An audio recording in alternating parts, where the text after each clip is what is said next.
నెల్లూరు జిల్లా తుమ్మలపెంటలో Jal Jeevan machine శిలాఫలకం pylon YCP నేతలు కూల్చివేశారు. దీంతో ఘటనా స్థలాన్ని ఎమ్మెల్యే వెంకటకృష్ణారెడ్డి పరిశీలించారు. వైసీపీ తీరుపై కృష్ణారెడ్డి ఆగ్రహం వ్యక్తం చేశారు. మత్స్యకారుల మధ్య విద్వేషాలను రెచ్చగొట్టడానికి ఇలాంటి పనులు చేస్తున్నారని ఆయన మండిపడ్డారు.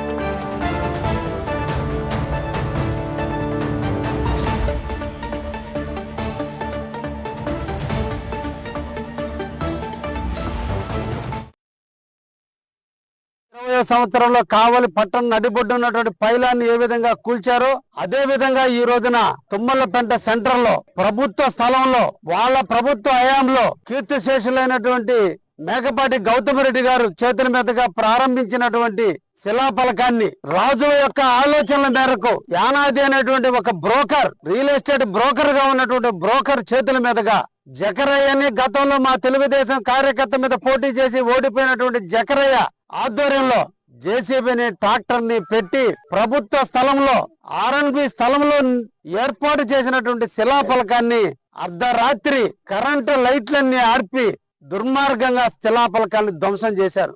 ఇది ప్రభుత్వ ఆస్తిని ధ్వంసం చేయడానికి చచ్చిపోయిన మహానుభావుడైనటువంటి గౌతమ్ రెడ్డి జ్ఞాపకార్థం ఉన్నటువంటి దానికి కూడా కించిత్ సిగ్గుపడకుండా ఆ పైలను కూడా కూల్చడానికి నీకు చచ్చిపోయిన వాళ్ళ మీద గౌరవం లేదు, బతుకున్న ప్రజల మీద గౌరవం లేదు. నీ ధన దాహం ముందు, నీ స్వార్థ రాజకీయం ముందు ఎంతటి తెగచార్చడానికి